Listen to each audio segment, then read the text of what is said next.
On sait que 85% des connexions cérébrales se font avant l'âge de 5 ans. Ok. Donc, ce qui se passe avant 5 ans, c'est essentiel pour la vie d'adulte. Hmm. Et nos professionnels de la petite enfance, elles passent souvent plus de temps avec l'enfant que les parents, ou en tout cas en soutien. Bien sûr. Et en fait, déjà, j'aimerais qu'on puisse reconnaître ces métiers de la petite enfance comme un métier d'éducation et non comme de la garde. Travailleuses, travailleurs. 1,7 million d'emplois créés. Je disais qu'il fallait traverser la rue. Là, il faut faire 1 mètre. Si intelligence artificielle plus vous égale intelligence artificielle, vous êtes au chômage. Qui décrochera le job? Hello everybody. Non. T'imagines, en anglais, c'est pas Je mal. te- Salut Jérémy. Nice to meet you. Nice to meet you. Salut tout le monde. Comment ça va? Salut Thibaut. Salut, ça va? Est-ce que l'émission serait devenue trop... Non, je n'ai pas la Francophone. suite, mais non, trop française. Je ne sais pas. Écoute, j'avais envie de cette petite aparté. Aujourd'hui, une invitée de marque chez Patati Patata, l'émission qui va chercher l'information RH. Là où elle se trouve, évidemment. Il suit à fond. Bonjour Aurélie. Aurélie Lenné, DRH de Babylou. Comment vas-tu, Aurélie? Bonjour. Je vais très bien. Tout va bien. Ok. Tout va bien. Pas trop stressé, patati et patata? Non. Non, ça va. Je suis ravie d'être là avec vous. Bah, super, on est ravis aussi. Tu connais le principe de l'émission. On a plusieurs jeux de patates. On en a parlé.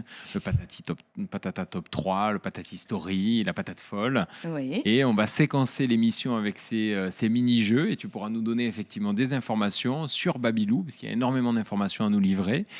Dans C'est un temps record. dans un temps record, C'est parti. 15 Qui tu minutes pour pas recrutes, trop... exactement. Pour pas trop embêter nos auditeurs avec des phrases longues que Ouais, je fais ok. déjà actuellement. Voilà. Ok, C'est parti. c'est parti. Qui décrochera le job? Alors, Icebreaker, si tu avais l'opportunité de rencontrer une personnalité historique, qui choisirais-tu et pourquoi? Ah, là, mais question complexe. Hein, pour Ah oui, commencer, je t'avais ouais. dit, on n'est pas préparé aux questions. Hein. Ah ouais, c'est Personnalité hyper intéressant. historique. Donc ça peut En fait, être... c'est difficile de choisir parce que choisir, c'est renoncer. Et, ça commence difficile. non, mais alors du coup, historique, j'aurais bien aimé avoir un échange avec Simone Veil. Ah, En plus, c'est d'actualité. c'est d'actualité. Ouais. Bon, voilà, vous imaginez les raisons pour lesquelles, Tout à sûr. fait. par rapport à ce qu'elle a Mhm. vécu, ce qu'elle a construit, ce qu'elle a fait, c'est les freins qu'elle a rencontrés. Alors même si on les connaît, mais d'avoir cet échange avec elle. De comment elle est arrivée à ça, c'est ça? Comment elle a toujours réussi à y croire aussi. Ouais. Voilà. Référence. Et son niveau de résilience et d'être toujours orienté vers un monde meilleur. Bon, en tout cas, un personnage, effectivement. C'est l'heure de la patate folle. La patate folle, Aurélie, on va poser une question qui va s'afficher sur les écrans autour de nous, une question à laquelle tu n'es pas préparé et que nous génère l'intelligence artificielle, évidemment en lien avec Babylou, Plus connu sous le nom de GPT. Hein. de GPT tout à fait. Ah, Quels défis rencontrez-vous en termes de recrutement dans le domaine de la garde d'enfants? Donc ça déjà, hein, c'est Mhm. assez clair. Et comment Babylou y fait face pour garantir la qualité des services? C'est vrai que c'est un Effectivement, double on défi. parle de chez vous. pénurie. Hein. Je mets hashtag pénurie, on en a parlé et tout le monde est bien au courant. d'accord. Alors, en fait, pour répondre à la question, c'est assez amusant parce que je vous dirais que le premier défi est dans la question. Ouais. Parce que justement, notre métier, c'est pas la garde d'enfants, c'est de l'éducation. C'est l'éducation des tout petits. On sait que 85% des connexions cérébrales se font avant l'âge de 5 ans. Ok. Donc, ce qui se passe avant 5 ans, c'est essentiel pour la vie d'adulte. Hmm. Et nos professionnels de la petite enfance, elles passent souvent plus de temps avec l'enfant que les parents, ou en tout cas en soutien. Bien sûr. Et en fait, déjà, j'aimerais qu'on puisse reconnaître ces métiers de la petite enfance comme un métier d'éducation et non comme de la garde. Donc ça, j'ai c'est envie de très dire, c'est mon intéressant. premier défi. Ouais. Valorisons ces professionnels de la petite enfance au quotidien. Et alors, comment on y fait face pour déjà les considérer et les valoriser? Eh bien, c'est par rapport à ce que je viens de dire, déjà de rappeler quand même le métier et l'impact qu'elles ont sur l'enfant, sur leur confiance Tu en fais eux. bien, c'est important. ouais. Bah oui, et c'est Ouais. communiqué sur quoi? Sur des annonces emploi? Ou est-ce que c'est trop basique Il comme faut question? absolument parler. Vous employez jamais le mot garde d'enfant, par exemple? Jamais.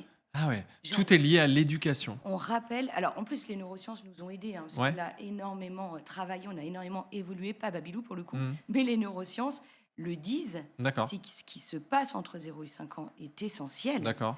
Et donc, les professionnels ont vraiment un impact sur la confiance des tout-petits, sur le fait d'être un être à part entière, sur leur envie d'apprendre. Bien sûr. Et ça va avoir un impact sur la suite dans la vie d'adulte. Donc, si on veut sauver le monde, si on veut contribuer à un monde meilleur, c'est entre 0 et 5 ans qu'on peut avoir une responsabilité. Il faut presque Investir parler de dans la mission, petite alors. enfance, c'est Pour recruter ces personnes-là, il faut presque parler de mission, donc de mission éducative, même C'est de une mission mission. future. Ah oui, tout à fait. C'est une mission. En tout cas, c'est à surtout pas négliger. c'est C'est vrai, intéressant. c'est vrai qu'on peut souvent se dire bon bah voilà, c'est des tout petits, on peut pas avoir de discours, de dialogue avec eux, etc. Et en fait, pas forcément. C'est pas que garder des enfants, éduquer des enfants, c'est On très. sent le père qui se remet en question. Alors, quand même, Boris Cyrulnik, qui est un pédopsychiatre, Ah. qui a fait beaucoup Je savais d'analyses, qu'il allait y avoir des références. dit qu'un enfant de 3 ans dans une famille avec un milieu social stable, on va dire favorisé, Ouais. quelque chose d'équilibré, un enfant de 3 ans en moyenne maîtrise 1000 mots en moyenne. Quand même. Hein. Un enfant qui est dans une famille moins favorisée ou qui a vécu un problème, un accident de vie, on va dire, va maîtriser 200 mots. Ah oui.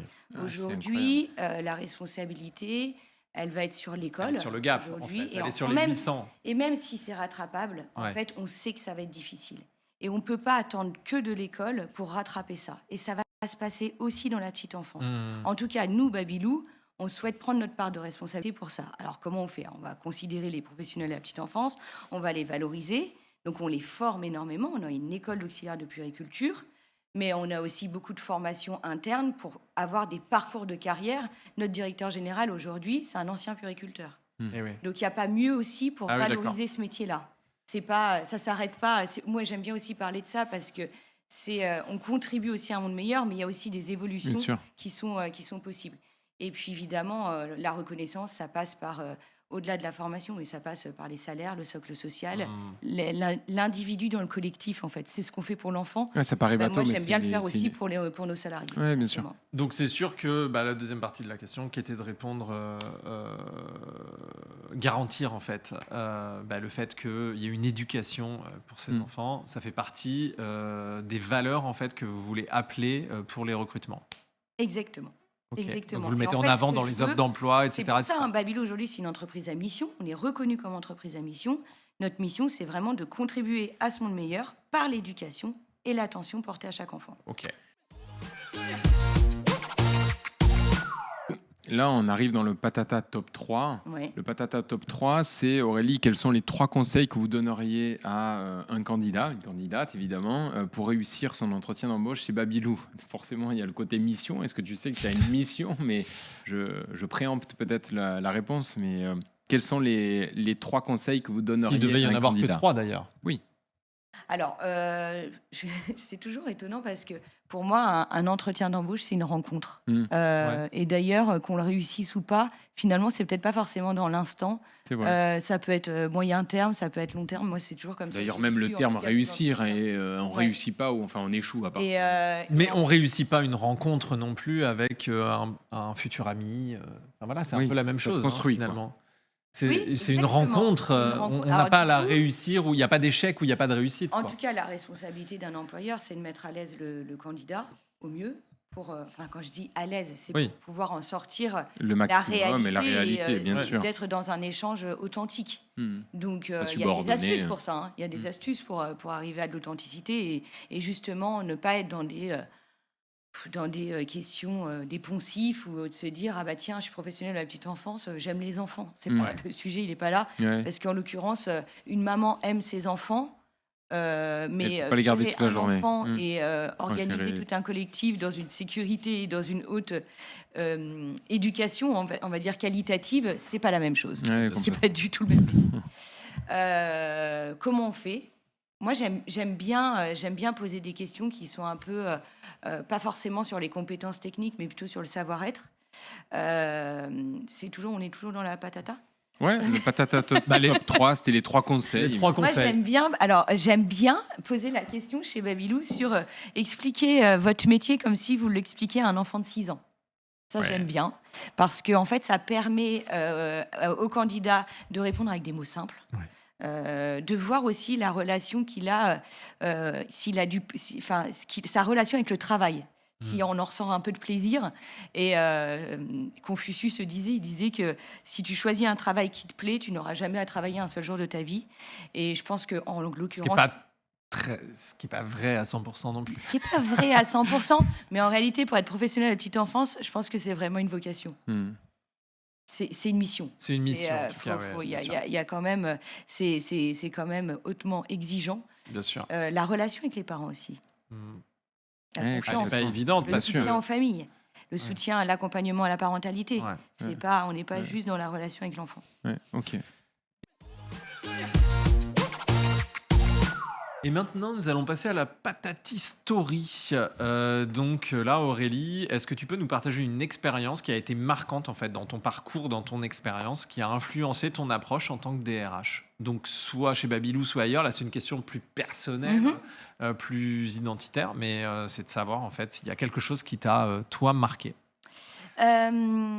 J'ai vécu, parce que là on parlait d'entretien de recrutement, et moi j'ai vécu des entretiens de recrutement, mais incroyables. On m'a demandé les métiers de mes parents, comme si ça pouvait changer quelque du chose côté sur mes compétences. Du côté candidat. Ça Du arrive, côté ça, candidat, en fait au tout début de mon parcours, alors J'ai que déjà j'étais entendu dans ça. les Ah RH ouais. et que c'était des personnes RH qui me candidatent, qui Ouais. menaient les entretiens. J'ai vécu le fait d'avoir de m'interdire l'ascenseur. On interdisait l'ascenseur aux collaborateurs ou aux candidats, et Pourquoi c'était exclusivement réservé aux cadres dirigeants. Pourquoi ? Parce qu'il y avait un problème. D'entretien avec 15 étapes d'entretien, mais aussi des évaluations par des psychologues en individuel et en collectif. J'avais 24 ans. Et en fait, ça, je trouve que ça m'a forgé. Alors, je pense que ça m'a particulièrement choquée. Et ça m'a permis aussi de me dire, je ne veux jamais être comme ça en RH, jamais considérer aussi un candidat en mode posture haute, toujours se dire que c'est dans les deux sens. Et puis cette considération, en fait, le côté... je vois. pas doté d'un pouvoir sur le fait de t'embaucher ou pas t'embaucher. L'objectif, C'est pour ça que tu parlais d'échanges, de rencontres et pas de lien de subordination directe alors qu'on est... Et donc, du coup, je crois que ça m'a forgé parce que toutes les entreprises dans lesquelles j'ai travaillé ont été des entreprises avec des réseaux de distribution. Puisque j'ai travaillé chez McDonald's, donc il y avait des restaurants. J'ai travaillé chez Nouvelles Frontières, c'était des agences de tourisme. J'ai travaillé chez Etam, c'était des magasins. Aujourd'hui, je suis dans l'éducation, donc avec des crèches. Mais je crois que je suis vraiment passionnée par les gens du terrain. C'est là où tout se passe, en fait. En fait, t'aimes être à la source, dans le cœur de l'action. Et sur du rationnel, de la réalité, quoi. Pas des métiers...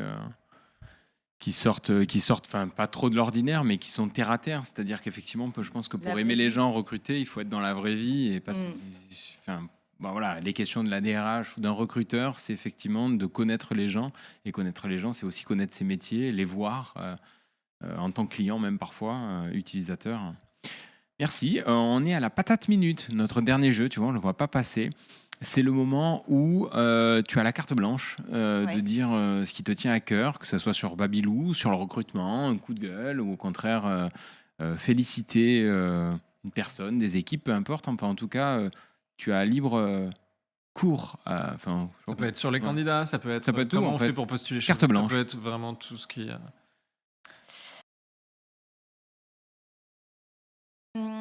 Alors, c'est très large en fait comme question. Ah oui, on peut pas faire. Non, mais je crois que je l'ai dit. Moi, mon défi aujourd'hui, on peut recruter très facilement chez Babylou, parce que c'est très simple. On a simplifié les candidatures. Il manque 10 000 professionnels de la petite enfance en France.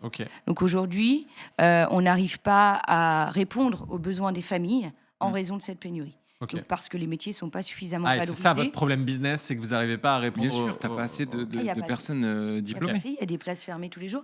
Et là, je parle tout acteur confondu de crèche. Mais vous formez, vous avez des formations diplômantes ou pas du tout? On a des formations diplômantes, mais il n'y a pas suffisamment de personnes diplômées tous les ans pour répondre aux besoins. Donc en effet, on est obligé de recruter d'abord des diplômes, parce que ça, c'est Mais oui. une obligation en France, donc c'est extrêmement réglementé.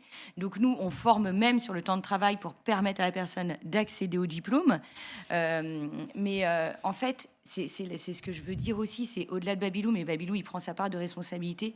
Il faut absolument investir dans la petite enfance. Ouais. Et en ce moment, on en entend beaucoup parler vis-à-vis du gouvernement. Nous, on est très porteurs au niveau de Babylou en disant il faut contribuer justement à ce monde meilleur. On est un métier de l'humain en fait. Et Ouais. nos pros, Et elles, de mission. c'est un Ouais, non, mais humain, c'est vrai, vous devez être mission, c'est soutenu de dans soutien une en famille. mission plus générale. Et je vais dire juste une phrase parce que c'est quelqu'un de fondamentalement intelligent. C'est James Heckman qui a eu le prix Nobel de l'économie en 2000 et qui, avec un certain nombre d'études que je ne vais pas vous expliquer là, mais disait qu'1 euro investi dans la petite enfance, c'est 13 euros d'éviter dans la réparation des dégâts futurs. Eh oui, bien On sûr. sent bien que c'est tout le lien que tu fais justement entre l'éducation, la petite enfance, le futur, comment on voit la société demain, etc. Je trouve ce lien très intéressant. Je pense qu'il n'est pas assez mis en avant par les acteurs de vos organisations. Je ne parle pas que de Babylou, Oui, mais oui. de l'ensemble. Et finalement, je trouve très intéressant de prendre cet angle-là. Merci beaucoup. Merci d'être venu nous Merci, expliquer un petit peu Toute la chaîne et la d'anti- différence Ouais, voilà, et la entre la garde d'enfants et l'éducation. Et la chaîne Rien que ça. d'anticipation plutôt que de réparation, je trouve ça très, Ouais. très marquant comme terminologie. On parle aussi souvent d'environnement avec cette boucle-là inversée en partant de la fin pour ne pas y arriver, voici ce qu'il faut faire. Pour ne pas réparer, avoir à réparer. Je trouve que c'est très, très Ouais, imagé c'est et très vrai. intéressant. Merci beaucoup. Et puis pour tous les candidats qui veulent postuler sur votre site de manière très simple. on Oui, a compris. qui peuvent d'ailleurs poser leurs questions ici en bas en commentaire Ouais, sur LinkedIn. Un job board, on a une page entreprise à jour. On est partout. Et voilà, On et est on vous partout. répond. Donc Merci. n'hésitez pas à postuler. Merci encore. Aurélie. Merci, À Aurélie. bientôt. Travailleuses, travailleurs. 1,7 million d'emplois créés.